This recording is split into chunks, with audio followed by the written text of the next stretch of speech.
આજે વિધાનસભામાં મારા દ્વારા પૂછવામાં આવેલા કુપોષણ વિશેના પ્રશ્નના જવાબમાં રાજ્યની સરકારે સંબંધિત મંત્રીએ એવો જવાબ આપ્યો છે કે ગુજરાતમાં ઓછા વજનવાળા, અતિ ઓછા વજનવાળા અને કુપોષિત 20 જિલ્લામાં થઈને 4 લાખથી વધારે બાળકો છે।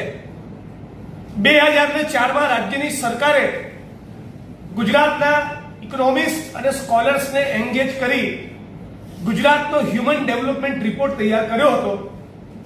2004 થી આ 2026 21-22 વર્ષના સમયગાળા દરમિયાન ગુજરાતે નરેન્દ્રભાઈથી ભૂપેન્દ્રભાઈ સુધીની ભારતીય જનતા પાર્ટીની યાત્રા જોઈ, પણ આ યાત્રા દરમિયાન ગુજરાતના બાળકોનું કુપોષણ દૂર ના થયું।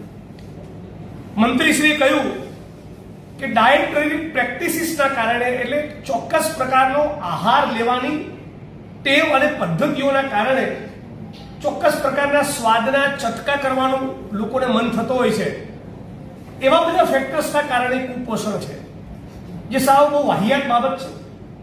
ગુજરાતની અંદર જે અસમાનતા પ્રવર્તે છે, ગુજરાતમાં આદિવાસી, ઓબીસી, દલિત, ડીએનટી જે ઐતિહાસિક રીતે જે સમાજનો વંચિત તબક્કો છે, એના બાળકો, હાંસિયામાં ધકેલાયેલા સમાજના બાળકો જ 90-95% કિસ્સામાં કુપોષિત જોવા મળે છે।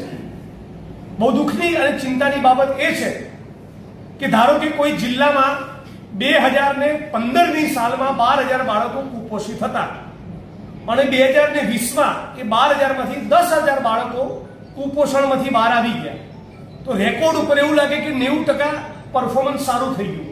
પણ પેલા જે 2,000 બાળકો કુપોષિત રહી ગયા, એણે એકવાર 5-5.5 વર્ષની ઉંમર ક્રોસ કરી તો એના હ્યુમન બ્રેનનું, એના મસ્તિષ્કનું અમુક હદ પછી એનું ડેવલપમેન્ટ થતું નથી।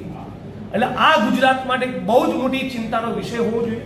આજે મેં સરકારને કોઈ ટોન્ટ ન મારતા, કોઈ પોલિટિકલ ઓબ્ઝર્વેશન ન કરતા રાજ્યના માનનીય મુખ્યમંત્રીશ્રીને વિનંતી કરી છે કે દાદાનું બુલડોઝર જેમ બધે ફરે છે એમ કુપોષણ ઉપર પણ ફરી મળે અને ગુજરાતના, દેશના, દુનિયાના પબ્લિક હેલ્થના, ન્યુટ્રિશનના કેટલાક તજજ્ઞોને, એક્સપર્ટ્સને ગુજરાતની સરકારે કન્સલ્ટ કરી આપણું ગુજરાત કુપોષણ મુક્ત બને એનો સંકલ્પ કરવો જોઈએ। બીજું, આજે સમાજ કલ્યાણ વિભાગના બજેટમાં મેં મારા વિચારો રજૂ કર્યા।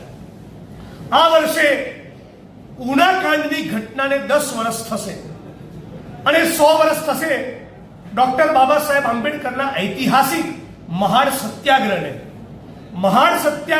100 વર્ષ થવા આવ્યા, પણ ગુજરાતના સેંકડો હજારો ગામમાંથી આજે પણ અસ્પૃશ્યતાનું કલંક દૂર થયું નથી।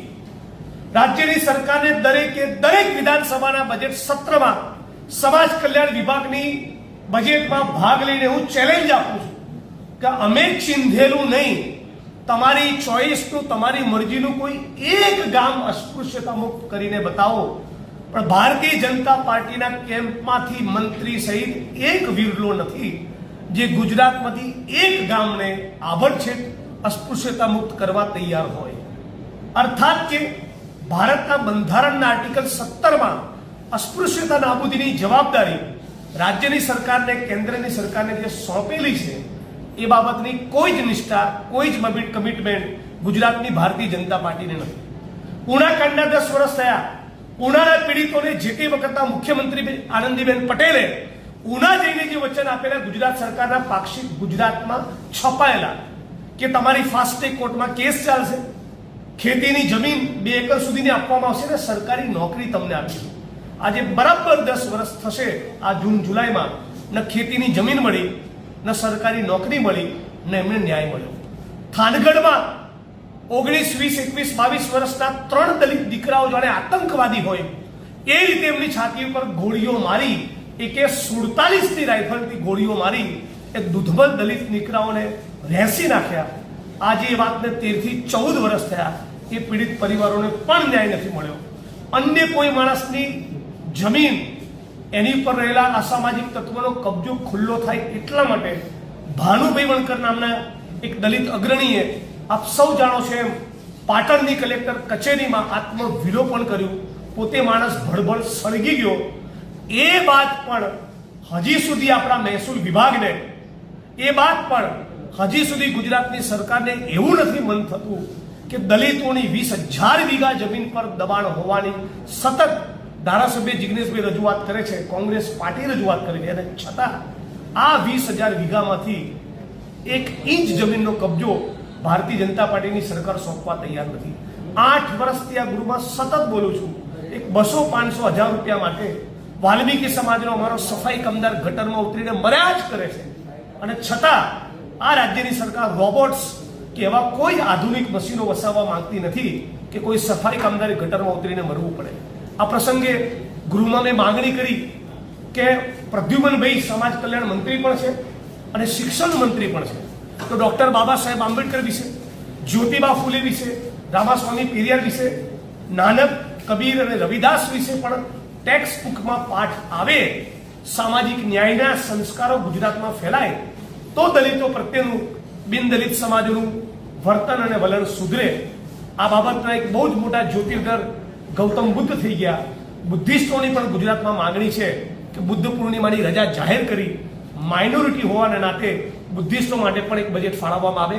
અને છેલ્લે મેં રાજ્યની સરકારને વિનંતી કરી કે જીપીએસસીમાં એક દ્રોણાચાર્ય એવો બેઠો છે જે સતત દલિત, આદિવાસી, ઓબીસી સમાજના એકલવ્યના અંગૂઠા કાપી રહ્યો છે, જેના 100માંથી 95 માર્ક, 98 માર્ક લેખિતમાં આવ્યા, એને મૌખિકમાં 5 માર્ક આપે છે. લેખિતમાં જેના 75-80 માર્ક આવ્યા, એને મૌખિકમાં 45 આપે છે. બહુ સિસ્ટમેટિકલી જીપીએસસીમાં દલિત, આદિવાસી, ઓબીસી સમાજના યુવાનોને, ઉમેદવારોને અન્યાય થયેલો છે. એની સામે પણ રાજ્યની સરકારે કંઈક એક્શન લેવી જોઈએ. આમાંની એક પણ રજૂઆત બાબતે ભારતીય જનતા પાર્ટીની સરકાર અને હમણાં સામાજિક ન્યાય અધિકારીતાના મંત્રી કશું જ કમિટમેન્ટ આપી રહ્યા નથી. એટલે સ્પષ્ટપણે આ સરકાર દલિત વિરોધી છે, આદિવાસી વિરોધી છે, ઓબીસી વિરોધી છે.